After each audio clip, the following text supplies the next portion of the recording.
Hello, everyone. Justin here with the Gear Priority Podcast, and I hope you're ready to get slightly nerdy. Today, we're going to be talking about canister stoves used for camping and backpacking, why they often stop working at low temperatures, and the technologies that set top-performing stoves apart from the rest. I'm here with Phil Hitch. Phil is the Director of Product Development at Cascade Designs, which is the parent company to brands like Thermarest and MSR. If you're not aware, MSR makes some of the most popular stoves on the market, like the Pocket Rocket and Whisper Light series.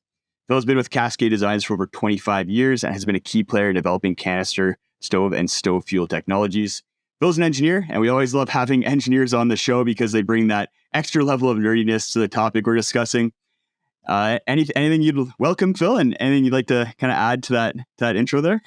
No, that was great. Yeah, I started at MSR after a brief stint in the automobile industry, and like I said, I've been there for a super long time and been messing with this stuff for years. So that's awesome. Yeah, the level of experience you have there, and I guess what was the first product you worked on when you jumped over?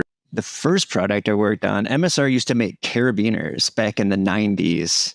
So the first product I worked on was dialing in some stuff with MSR carabiners, which was super fascinating. And then when it went over to stoves, the first stove I worked on, I think, was the Superfly stove, which we don't make anymore. And I did a bunch of work on our liquid fuel pumps too, way back in the day. Oh, nice. Yeah, I think the liquid fuel pumps have come a long way too. So it's cool to have someone with your level of experience. And we're gonna jump into some rapid fire questions just to get to know you a little bit better, and just some quick answers here. What are your top 2 favorite outdoor activities? So I'm an avid cyclist. So I love mountain biking, and I bike commute regularly. And then I like backpacking. I don't get out as much as I wish I could. I really enjoy backpacking. So. I think that's the case for all of us. But that's awesome. I think most of the audience is probably backpackers, but probably some bike packers and general everyday campers in there as well. What's your go-to stove when you're out on a backpacking trip? So lately, I've been using a reactor as my go-to stove.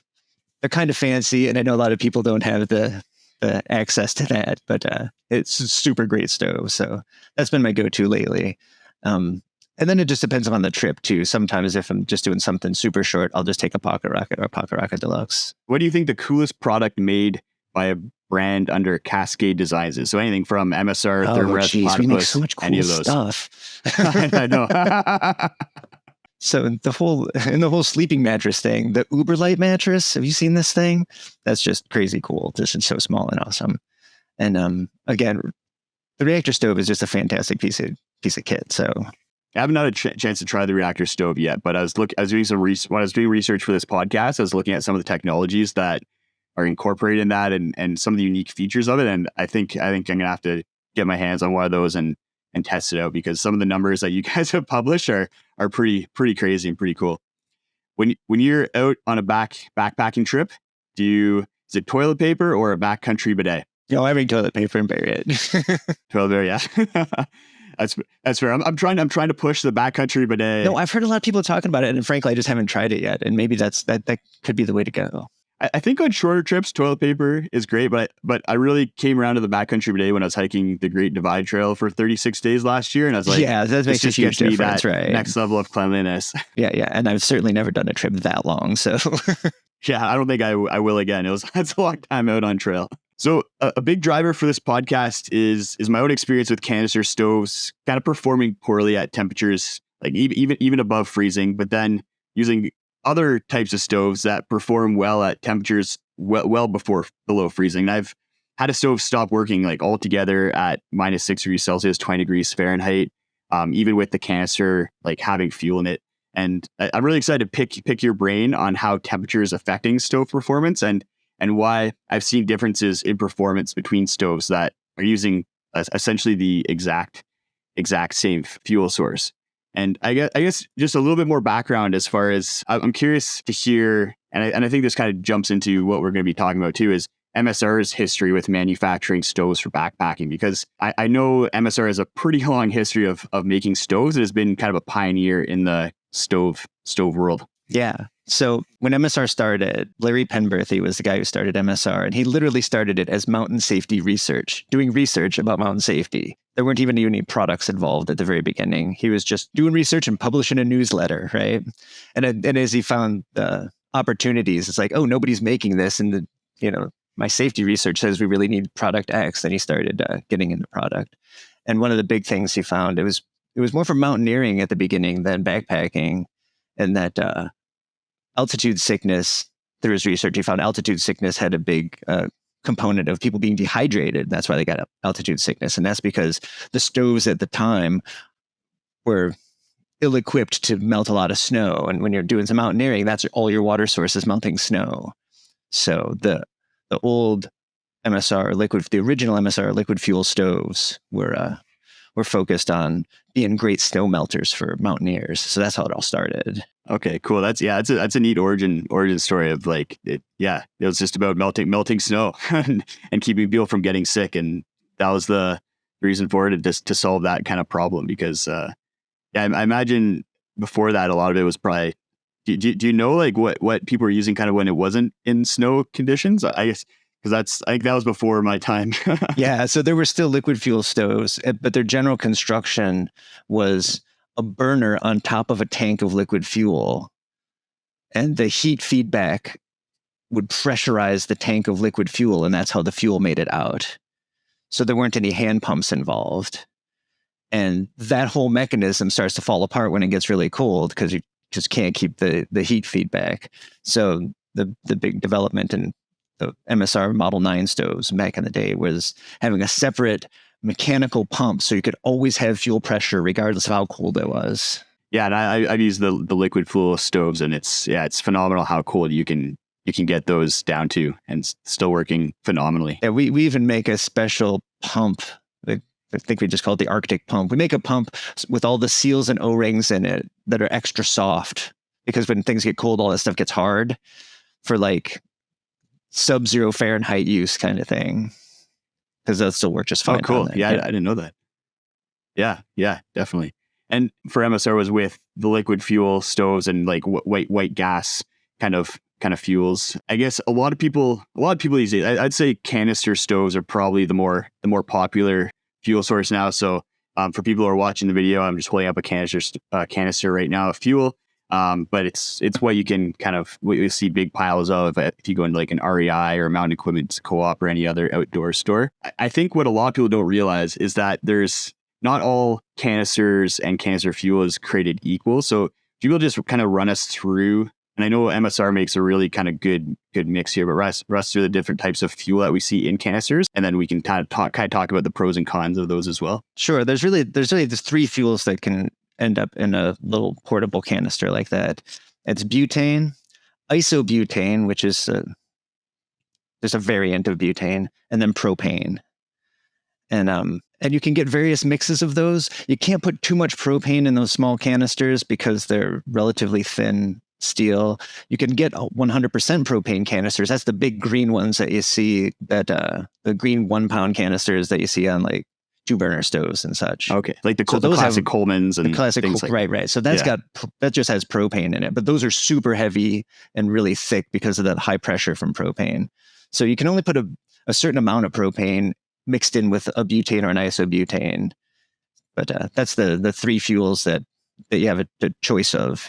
Okay, yeah, and I think a lot of people are probably familiar too with propane as far as just what they're using in their barbecue and the big white tanks and things like that. And I know for me, propane, I can use propane in my barbecue down to minus 30 degrees Celsius, getting down to minus 40 degrees Celsius. Yeah. Propane's pretty close super low temperature, but it's super high pressure. So you have to balance that with not wanting to carry around a giant steel canister, right? Exactly. So what would be the trade-offs as far as the different fuel types and why we see what's the benefit of having propane added to a canister? And then is there something we see isobutane in there a lot? Regular butane, N-butane, is it just a lower quality fuel? And how do those three all play together? Quality. It's not a lower quality. It's just the nature of the molecule kind of thing. If we can get super dorky on organic chemistry for a second, propane is 3 carbons long and butane is 4 carbons long.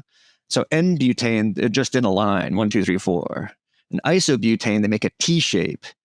And for whatever reason, that T shape gives it different physical properties. So the pressure you get from evaporating fuel from isobutane is higher than it is for N-butane. So that's why we use it.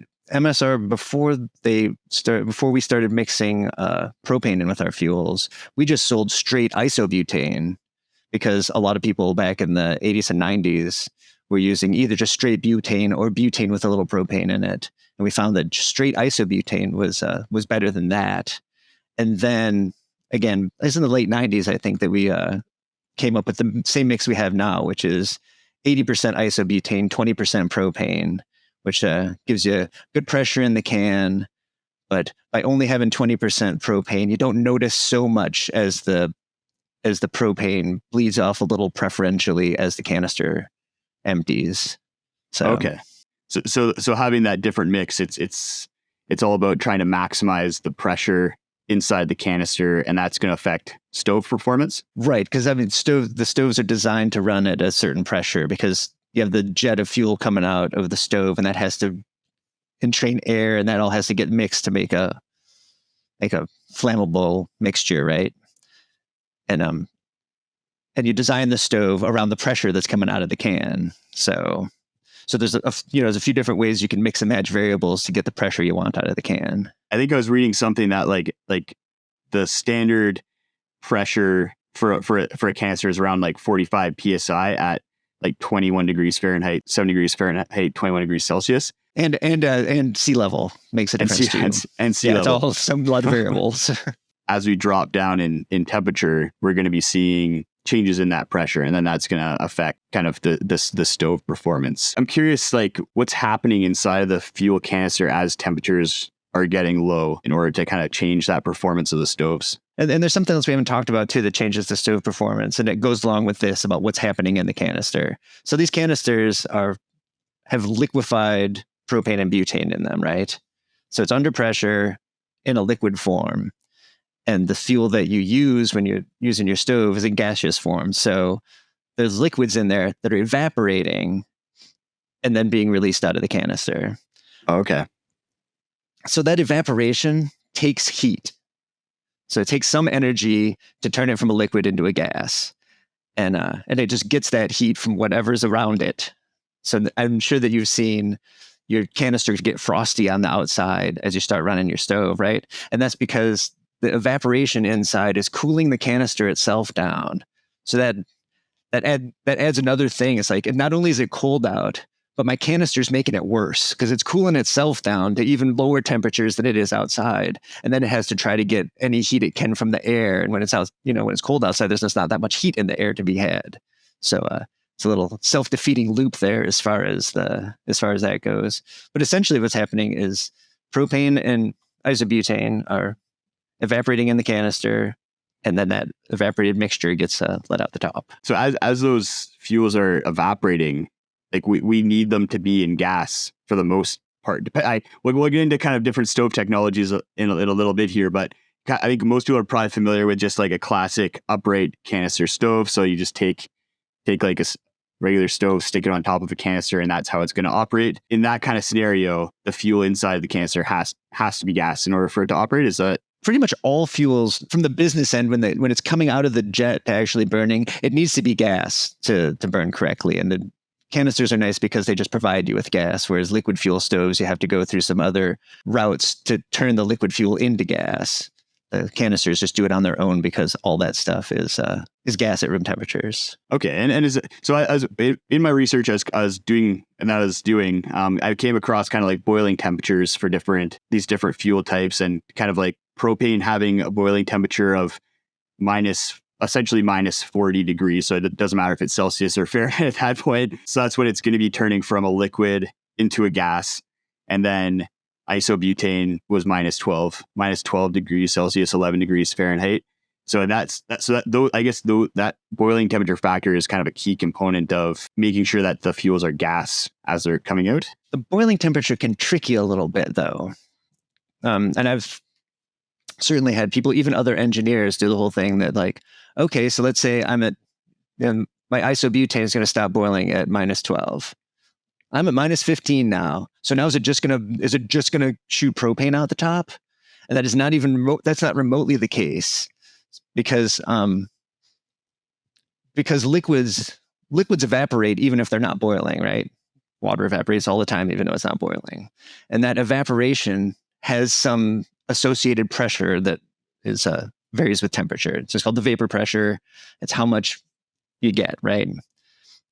And in an enclosed canister, well, it's one backwards. If I just had a canister of isobutane, 100% isobutane, when it gets down to the boiling point, essentially that means that the vapor pressure inside the canister equals the air pressure outside.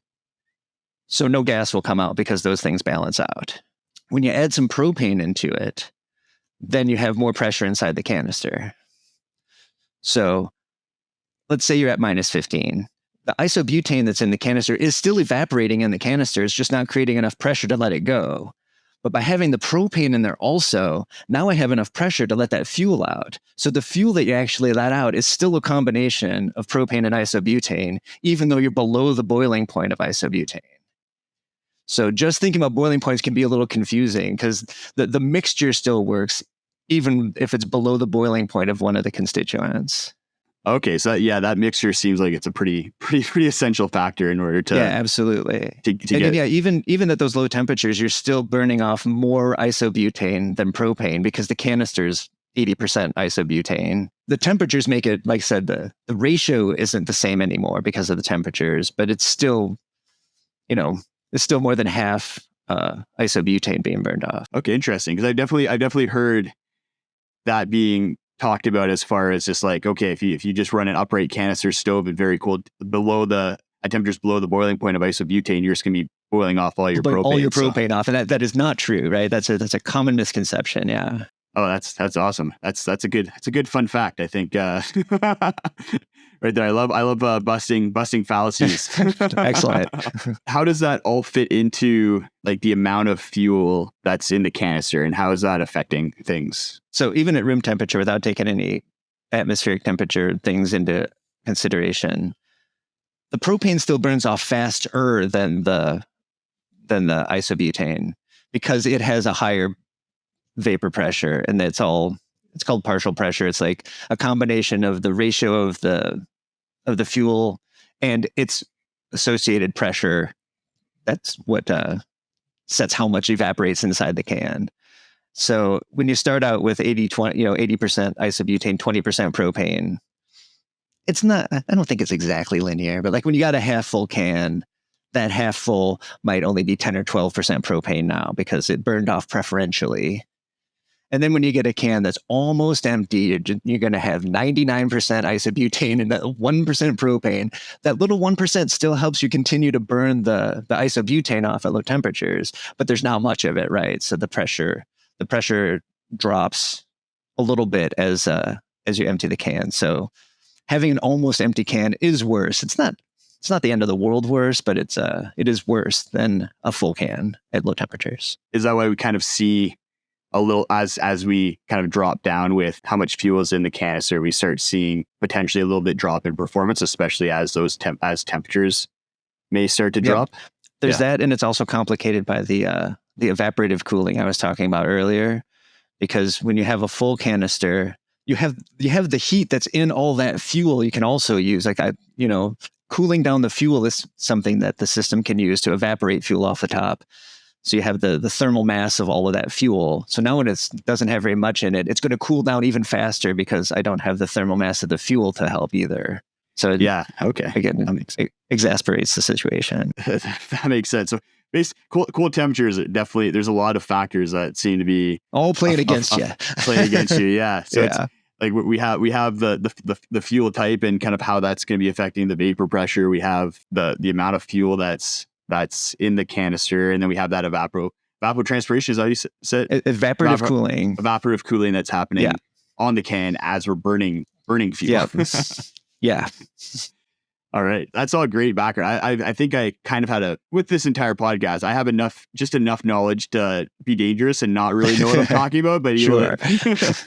And I think I had a general idea of that, but I think I love the detail that you got in there with how all those factors are affecting the fuel and the performance of the stoves. I'm curious to see, because I think especially with having you on an engineering background, MSR makes a ton of awesome stoves. What different features stoves can have that'll make them operate better, work against those factors that are trying to make it less performant. So there's two big ones. One, we have stove models where you can turn the canister upside down. So when you turn the canister upside down, you get to incredibly minimize the evaporative cooling. Partially, it's because you're using the heat of the stove to do some evaporating, but mostly it's because when the canister's upright, you evaporate some fuel and then you let all that fuel out, right? So you need to evaporate more fuel to keep going. With the canister upside down, the evaporated fuel is just creating enough pressure to push on the liquid fuel. And then the liquid fuel level drops really slow, right? It doesn't. So I only need to evaporate enough fuel to take up the space as my canister empties. So the evaporative cooling it doesn't completely shut down, but it pretty much eliminates that from giving you the frosty canister. Okay, that's really good to know. Because you're running it upside down, right? And then the stove itself, the stoves that we have that you can run canisters upside down also run liquid fuel. So there's absolutely no concern about it not evaporating by the time you get down to the end of the fuel line. So okay, yeah, I think I have one right here. The Whisper Light. This is my go-to. So and I guess it's pretty much essential. Like just from a physics standpoint, you're always going to have inverted canister have a remote. It's always going to be a remote canister at the same time, I guess. Correct, right? Because we can have the. I tell you, we've talked about ways. They're like, how could you have something that seems like a canister stove? You have the canister upside down, and people like mounting canisters upside down with hoses and crazy stuff. But none of that's a good idea yet. Yeah. Okay. I had no idea. I think the evaporative cooling aspect, I've never actually kind of noticed that when out in the field, but I haven't been looking for it. So it's definitely something next time that I'm out and using my Whisper Light, I'm definitely going to be kind of putting my hand on it, because you can feel it with an upright canister stove. You can feel that canister cooling off as you're cooking, and like you said, you can see the frost that kind of builds on it. So yeah, when it's upside down, you won't notice any of that. Is that like the major benefit with the inverted? So that's right. So that's the design feature we have to address evaporative cooling. Then the design feature we have to address the fact that vapor pressure just goes down as temperature goes down. And that's where we have stoves that have pressure regulators in them. The benefit of that is, I mentioned earlier that the stoves, like a simple canister stove is designed to run at 35, 45 PSI. And it's all designed around that. When we design stoves with regulators in them, we design them to run at about 15 PSI-ish. Oh, wow. So that's like a third. Yeah. So the whole stove's designed to run around 15 PSI. And our fuel mixture at freezing, I think, is 17 PSI. So that'd be like the Pocket Rocket Deluxe here. Yeah, the Pocket Rocket Deluxe. And running that as a upright canister stove. Yeah, scenario, and the wind right? burner stove has, and the reactor stoves all have pressure regulators in them to essentially say that, okay, we're just going to start at 15 PSI, so it can always run that way. So then when the temperature affects the canister down to 15 PSI, you don't see any big performance hit, because that's what the stove was running at anyways. I love the graph that you guys have on your website in one of the blogs where it shows the three. I don't know if someone drew that on a napkin or. I know which one you're talking about. I don't remember who drew that. But it shows for the people at home. It shows with a line of a stove that has a regulator in it. It just kind of stays pretty level and then just drops down kind of once it hits that low PSI amount. And then you have other stoves without regulators where the performance drops off a lot more steeply. And I've seen that in real world performance when I'm out using the stoves. And it's pretty crazy how low I can get the Pocket Rocket Deluxe to operate at temperature wise. Are regulators built into like inverted canister stoves, or is that only something that really is needed on an upright canister stove? It's primarily for upright, because it's regulating the gas pressure. So you have to regulate it after it's gas. Mm-hmm. Okay, that makes sense. And I had another question for you around the Pocket Rocket and the Regulator. I guess do you know, like off the top of your head, like let's say we're at sea level using like MSR fuel, what the kind of low limit temperature operation is for like the Pocket Rocket Deluxe? Like how low can a like a regulator get you? Right. So like I just mentioned, like down to freezing, you probably won't even notice much of a difference if you can keep your canister from going too crazy and freezing itself. And then it's one of those things, like there's no hard line. Like if you're going to go below, minus 10 C, no, don't use it. It's like, it just gets worse, as you get kind of colder. When you get down around like 0 Fahrenheit, what is that, like minus 18 or something? When you get down there, then you shouldn't be using canister stoves. They're just, the pressure in the canister is going to be just a couple of PSI, and that's just not going to be useful, even, because that's even well below what the regulated stove is designed to work at. Yeah. Totally. Okay, that makes sense. So that's been my experience, is around that 0 degrees Fahrenheit, minus 18 degrees Celsius with the Pocket Rocket. I've used it successfully down there, but with a full medium-sized can. And I think, as we talked about earlier, there's a lot of factors that fall into play, and all of them kind of compound each other as... Absolutely. And there's ways, I mean, if you can also, there are all sorts of ways you can warm your can. If you keep your can in your jacket, that'll give you enough to cook for a little bit before it cools down, And I've seen people put cans in like a bowl of water in order to kind of combat that evaporative cooling. And again, right, that's just given a heat source for the can. And even if that water is warmer than the atmosphere, the can doesn't care that it's 32 out. The can cares how much heat it can get. So if it can come from some tepid water, then yeah, it'll work a lot better. And are those the two kind of main technologies that we see for canister stoves, as far as like having a remote canister and then having the regulator? And then having a pressure regulator. Yeah. Yeah. Okay, cool. And I guess around those two features, what's especially like the regulator, the Pocket Rocket Deluxe, what's that regulator, how's it performing at 15 PSI and performing just as well as a non-regulated stove? Like, are there components inside there that's allowing it to perform so well at that low PSI? Well, mostly it's the fact that there's a regulator in there, and I don't know if regulators aren't super complicated how they work. It's a little diaphragm, and there's the gas pressure pushing on the diaphragm, and then there's a little spring on the other side of the diaphragm, and it kind of does that, and it only lets a little gas out, so it never builds up to full pressure. And it's really the fact that the rest of the stove was designed to run at low pressure, and then we have a mechanism to only provide low pressure. Okay, so the fact that everything's cooled and now I only get low pressure, I'm fine with that, Yeah, so if you designed an unregulated stove to work at 15 PSI at 45 PSI, you might be... It would blow out. It would just blow out. It wouldn't run, right? Yeah. Yeah. Okay. Yeah, that's kind of what I was trying to wrap my head around, was like it has to all work together with the regulator and then the stove design in order to operate well. Any other kind of considerations with the remote canister? Like, I know, like I look at the MSR Whisper Light, and it has this, like, the tube here that heats up the liquid fuel as it comes out. Is that pretty much is that essential? Because I do see some remote canisters without that tube. Like, what would be the difference there between that tube is an absolute necessity for running liquid fuel, because it takes a lot of energy to evaporate liquid fuel. In comparison, it doesn't take much energy to evaporate fuel that already wants to evaporate in a canister.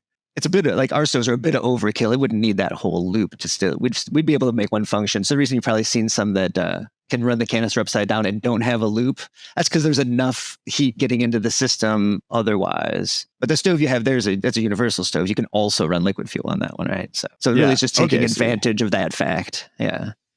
Definitely. Yeah. Okay, that makes sense. So is with, like, if it was with a pure canister stove, is that loop not necessarily necessary all the time, or does it allow the stove to work at kind of lower temperatures? Because even on our WinPro stove, which is a canister only version of a Whisper Light, essentially, we still have the loop in it because it makes it work better, right? It's just the loop is very small if you compared it to the big fat loop that's on that the Whisper Light International had there. It's like the one on the WinPro is just a tiny little piece of tubing, because that's really all you need. Yeah. Oh, okay. Yeah, and I have another stove that's canister only. It is a much less thick tube that's on there. Yeah, so yeah. that makes sense. That's good to know for the reason why. And I'm kind of curious with the regular, because the Pocket Rocket Deluxe is usually my go-to stove, because it just works. It works well. And I'm kind of curious with when designing the Pocket Rocket Deluxe, like, are there components of a regulator that kind of makes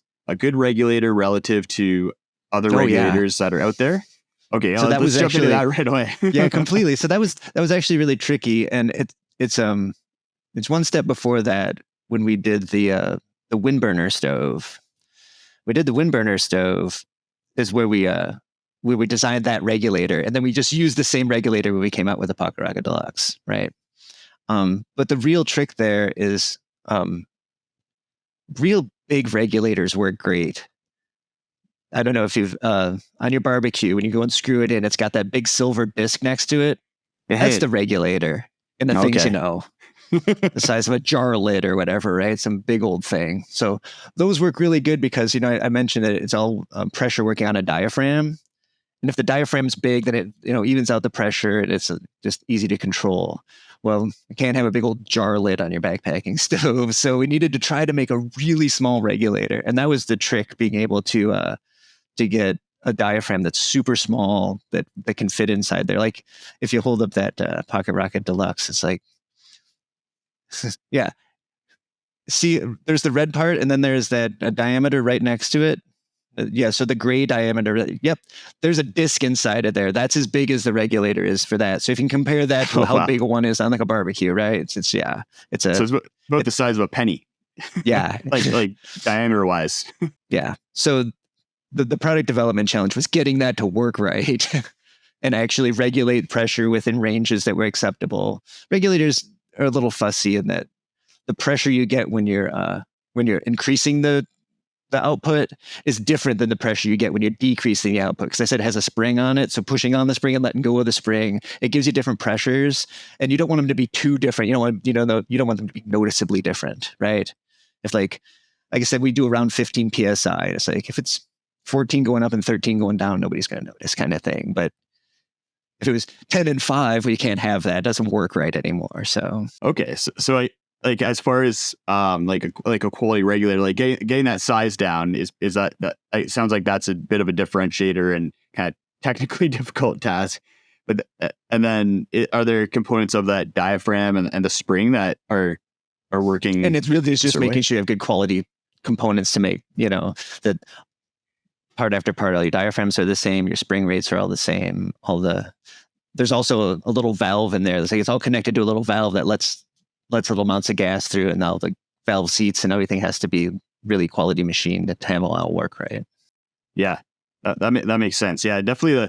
It's kind of crazy the size of the Pocket Rocket Deluxe, and then having all the technologies in it, and then large burner, high BTU. And are there trade-offs? Any trade-offs with having a regulator? Like, are there any downsides to having a regulator other than just having that extra component in there? I mean, from the consumer performance standpoint, it's like no other than you have to pay for it. They're small precision components that makes the product cost more.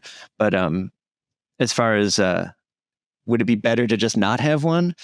No, I don't think so. I think that regulated stoves in general just have benefits over non-regulated stoves. Yeah, I think I've heard some people at like they bring up that an unregulated stove at kind of ideal conditions, they can just blast full blast if they want to and boil quicker. But I think they're getting much less efficiency at the same time. So there's trade-offs that way as well.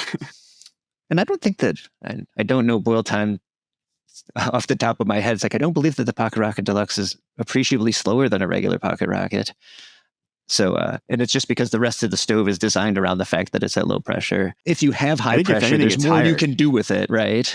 But yeah, I think the numbers that I've seen, the Pocket Rocket Deluxe boils faster than the Pocket Rocket 2, and I'm not sure if that's just because it has higher BTU, but I haven't tested them myself, but seen some numbers. Right, and a lot of that just has to do with how much fuel you let out, and being able to mix that fuel with the air and get it all burnable. Yeah, that makes sense. And do you think, like, other than, I guess, just that kind of cost trade-off, so if cost isn't a factor, it sounds like it's you're probably just better picking up a regulated stove. Right. And of course there's also just more stuff in it, so it's more complicated. So if you're the kind of backpackers like, if it's below 40, I just stay home. Well, then maybe you just don't even just get the simpler product, So yeah, and I think do you know what's the regulators, do they have like a failure point at any point in time? Like, are they kind of designed to last like 20 years or 50 years? Or is it kind of like an unknown? We know it'll last a long time, but we're not sure how long. We know it'll last a long time. and it's certainly not it's nothing that like oh, regulators always fail like this. It's like, no, they're pretty, well, it's extra mechanism. It's not terribly complicated. So they seem to last a while. Do you don't have a pocket rocket just sitting in the factory, just running off of like It's a fuel burning line all the time. for the last three years or whatever since it came out? It's funny, some developmental tests that we end up doing that we just stop because we're bored. It's like, it's been running for so long, just we're done. It's good. That's more than good a long time ago, yeah. Exactly. And that's like, I just think of like, I have a regular pocket rocket here that I used before the Pocket Rocket 1. Yeah. The Pocket Rocket 1. It's been going for like over a decade at this point. And that thing is so stone simple. I don't know what could go wrong with it. It's just, unless you break a leg off or something, Yeah, exactly. So that's why I was curious with the Pocket Rocket Deluxe. Did you guys test, like, how would you test a diaphragm as far as just kind of its reliability and everything? Mostly like it's cycling it, because every time you turn the flame on and off, it pushes that spring on the other side of the diaphragm. So we have a little cycle tester set up that turns it in and out many thousands of times. I don't remember how many thousands, but lots, like way more than anyone would ever use it. Yeah. Okay. So it's turning it off and on. That's the factor that's going to wear it out. Right. Yeah. So as long as someone's not just turning it off and on, running it isn't necessarily going to reduce its lifespan. Right. And that's just because the flex in that diaphragm when it's just running, it's just like it's vibrating. It's barely moving. And then you turn it off, it goes, so it's that big flexure from turning it on and off that's going to wear it out. Okay, cool. Yeah, I think I've definitely heard people kind of worry about the complexity of like the Pocket Rocket as a potential source of reason why they don't want to adopt it necessarily. But I think I think that's just probably over worrying as far as the longevity of the stove. And I think at this point too, we've seen a lot of people use them for a long time. And yeah, and then, like I said, and that same regulator has been in production on the wind burner stove, and that's been in that line for, I don't know, many years before we even came out with the Pocket Rocket Deluxe. So we've had a lot of good experience with that regulator. That's awesome. Just have a couple. I think just one more question here. And although we kind of talked about it as already, and it's kind of a depends. It sounds like it's a depends question, but as far as when people should shift from using a canister stove to like a liquid fuel stove, like white gas, sounds like it depends on the type of stove. If you have a regular regulated stove like the Pocket Rocket Deluxe, it's probably a little bit lower than an unregulated stove. But absolutely. So I mean, I guess the big thing is like you can use a regulated stove like the Pocket Rocket Deluxe down to freezing, and you probably won't really notice too much performance degradation. And then as you start to get below freezing, it'll still be okay. And it's when you start to approach that 0 Fahrenheit, minus 18 or 20, that the canister stoves are just going to be a bad option. And then as far as like where unregulated stoves, it's kind of just linear. It's like they're great at room temperature, and they'll get just a little bit worse as you just get a little bit colder. But, they're designed to run at 35 or 40 PSI. So when you get down to freezing and it's only 17 or 15 PSI coming out of the can, that's just a noticeable reduction in output. It's not that it's unusable then, but you're going to have a lot more benefits from doing things like heating up your canister, putting it in some water, spooning hot water out of your pot onto the can. Yeah, definitely seen people doing stuff like that. If they're both working the same pumping out similar BTUs at 70 degrees Fahrenheit, 20 degrees Celsius, then once you get down to that freezing and 15 PSI, the unregulated is just going to be dropped third performance. If it's 3 minutes boil time at 20, it'll drop down to 1, or if it's 1 minute boil time, it'll bump up to 3 minute boil time. So exactly. And then there's the whole thing about it's just harder to boil. It takes longer to, like, all of our boil times are for not freezing cold water, not water you just got out of a 40-degree stream, right? So that takes even longer. Yeah. Just because the water is super cold. Yeah, glacier water. Yeah, exactly. What is the temperature? Because I see the boil times. Is there kind of like a standard for? Yes, I don't remember exactly the number, but it's pretty much we take room temperature water and boil it. Okay. Cool. That's good to know.